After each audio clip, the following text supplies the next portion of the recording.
اچھا، تو آج کل آرٹیفیشل انٹیلیجنس یعنی اے آئی کی دنیا میں آپ دیکھیں تو بڑی تیزی سے تبدیلیاں آ رہی ہیں۔ جی بالکل، ہر روز کوئی نہ کوئی نئی بات سامنے آتی ہے۔ ہمارے پاس آج کچھ ذرائع ہیں جو 3 آپ کہہ لیں خاص پہلوؤں پر روشنی ڈال رہے ہیں۔ ایک تو سٹیو جابز کی وہ کئی دہائیوں پرانی حیران کن پیش گوئی ہے۔ اچھا، دوسرا ایلون مسک کا گروک 3 اور GPT-4o جیسے ماڈلز کا مقابلہ، مطلب یہ جو نئی دوڑ شروع ہوئی ہے۔ جی یہ تو کافی گرم موضوع ہے۔ اور تیسرا وہ مارک زکربرگ کے عوامی ڈیٹا پر مبنی اے آئی تجربات سے جو سوالات اٹھے نا اخلاقی قسم کے۔ بالکل، یہ ڈیٹا والا معاملہ بہت اہم ہے۔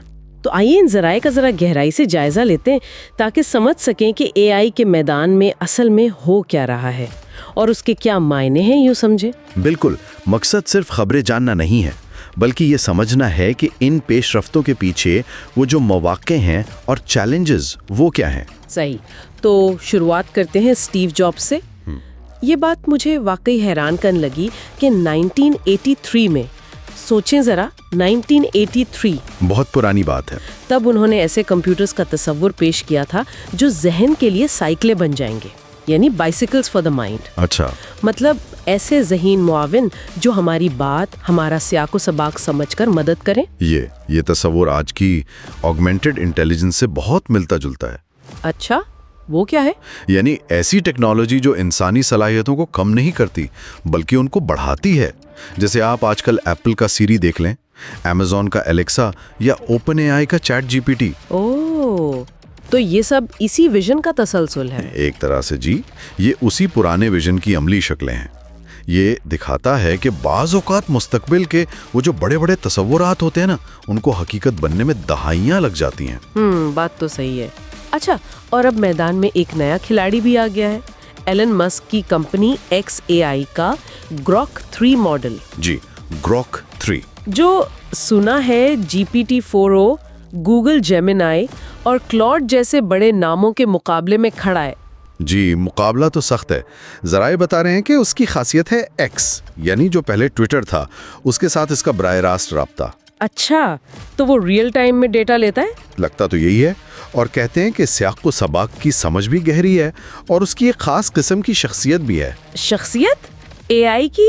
ہاں، مطلب تھوڑا سا مزاحیہ یا منفرد انداز گفتگو اور کوڈنگ، منطقی استدلال میں بھی اس کی صلاحیتیں جو ہیں کافی قابل ذکر بتائی جا رہی ہیں۔ یہاں دلچسپ بات صرف مقابلہ نہیں ہے۔ نہیں، بالکل نہیں۔ دلچسپ یہ ہے کہ گروک 3 کا ایکس پلیٹ فارم سے حقیقی وقت میں معلومات حاصل کرنا، یہ اے آئی ماڈلز کے لیے معلومات تک رسائی کا ایک، آپ کہہ لیں، نیا دروازہ کھول سکتا ہے۔ لیکن اس سے کچھ مسائل بھی تو ہو سکتے ہیں۔ یقیناً، سوال یہ پیدا ہوتا ہے کہ کیا اس سے ماڈل زیادہ باخبر ہوگا یا پھر سوشل میڈیا کی جو تعصبات ہیں ان کا شکار ہو جائے گا؟ یہ ایک بڑا سوالیہ نشان ہے۔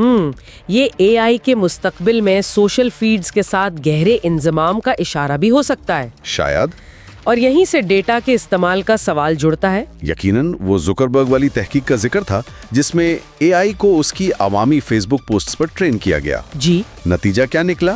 ایک ایسا ماڈل جو دوستانہ انداز میں سماجی طور پر باخبر ہو کر گفتگو کرتا تھا۔ لیکن اس تجربے نے کئی سنجیدہ سوالات کھڑے کر دیے۔ عوامی ڈیٹا کا استعمال، اس کی اخلاقی حدود کیا ہیں، ڈیٹا کی ملکیت کس کی ہے، اور اے آئی میں غیر ارادی طور پر تعصب کیسے آ جاتا ہے۔ یہ بہت ہی اہم نکتہ ہے۔ عوامی ڈیٹا چاہے وہ کھلا بھی ہو، اسے اے آئی ٹریننگ کے لیے استعمال کرنے کے اصول کیا ہونے چاہیے؟ بالکل، اور اس سے ذاتی معلومات کا تحفظ کیسے ہوگا، ممکنہ سماجی اثرات کیا ہوں گے، ان سب پر غور کرنا لازمی ہے۔ یہ ٹیکنالوجی کی ترقی کے ساتھ ساتھ چلنے والے اخلاقی چیلنجز ہیں جن پر آپ نے کہا کھلی بحث ضروری ہے۔ جی ہاں، بہت ضروری ہے۔ اچھا، ان اخلاقی سوالات کے ساتھ ساتھ ٹیکنالوجی کی اپنی حدود بھی تو ہیں۔